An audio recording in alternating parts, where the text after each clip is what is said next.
И не глупые люди. Нам стратегическое поражение хотят нанести и лезут на наши ядерные объекты. В этой связи вынужден заявить сегодня о том, что Россия приостанавливает свое участие в договоре о стратегическом.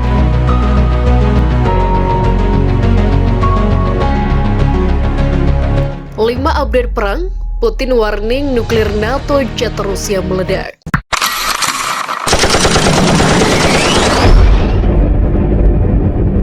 Perang skala besar Rusia-Ukraina masih terus berlangsung.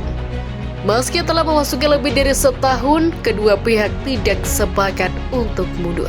Berikut perkembangan terbaru pada perang Rusia-Ukraina, dikutip CNBC International Selasa. 1. Putin warning nuklir NATO. Presiden Rusia Vladimir Putin mengatakan Moskow harus memperhitungkan kemampuan nuklir aliansi militer Barat NATO. Ia mengklaim saat ini Barat ingin menyelapkan Rusia.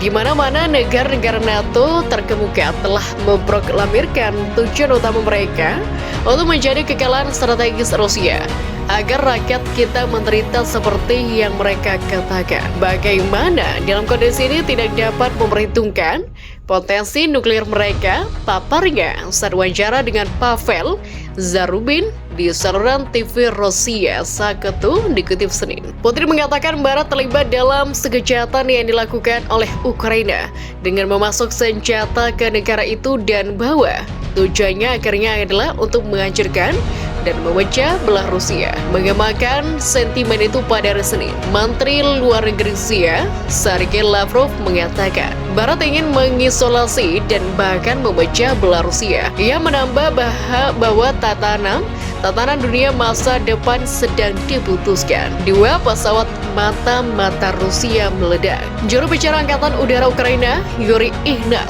mengatakan bahwa pesawat pengintai A-50 Rusia rusak akibat ledakan di sebuah lapangan terbang di Belarus. Ini kabar baik untuk Ukraina, apalagi yang bisa dikatakan di sini, kata Ihnat menurut terjemahan NBC News. Pesawat ini terus-menerus di udara melakukan pengintaian radar, memindai wilayah ketika alutsista kita beroperasi, mendeteksi lokasi mereka, memantau lepas landas, mendarat, dan arah pergerakan pesawat kita, itulah tambahnya. 3. Janet Yellen ke Kiev.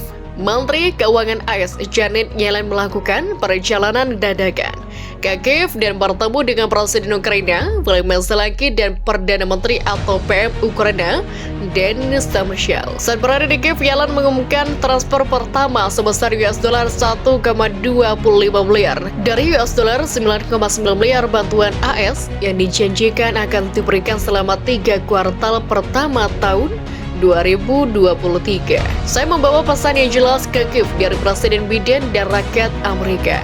Kami akan mendukung Ukraina selama diperlukan, kata Yellen dalam pertemuan bilateral dengan Zelensky menurut pembacaan yang diberikan oleh Departemen Keuangan. 4. PBB tegur Rusia. Sekjen PBB Antonio Guterres menyalahkan Rusia karena memicu pelanggaran hak asasi manusia paling masif di dunia saat ini. Invasi Rusia telah menyebabkan kematian, kehancuran, dan pemindahan yang luas, kata Guterres dalam pidatonya di hadapan Dewan Hak Asasi Manusia di Jenewa. Ia mencontohkan kasus kekerasan seksual, penghilangan paksa, penahanan sewenang-wenang, dan pelanggaran tawaran perang yang semuanya telah didokumentasikan oleh Kantor Hak Asasi Manusia PBB. Awal bulan ini, Jaksa Agung Ukraina Andriy Kostin mengatakan bahwa otoritas regional telah mencatat lebih dari 65.000 kejahatan perang Rusia sejak Moskow menyerang Ukraina hampir setahun lalu. 5. Rusia kehabisan rudal. Intelijen militer Ukraina telah mengamati perubahan dalam ajaran Rusia menggunakan rudal dalam perang. Juru bicara Direktorat Intelijen Utama Kementerian Pertahanan Andriy Chernak mengatakan para pejabat intelijen telah dibuat melihat 2 perubahan penting dalam taktik Rusia. Pertama, mereka benar-benar belajar dari kesalahan mereka. Kedua, mereka tidak hanya kehabisan rudal presisi tinggi, tetapi juga senjata rudal secara umum, kata Chernak. Menurut terjemah Google dari komentarnya, yang merupakan bahwa Rusia masih memiliki rudal ribuan rudal dalam stok, tetapi mereka kehabisan lebih cepat daripada yang dapat mereka produksi. Meskipun begitu, ia tidak mengutip bukti apapun untuk klaimnya. Analisis pertahanan umumnya setuju bahwa sulit untuk menentukan berapa banyak rudal yang tersisa dari Rusia.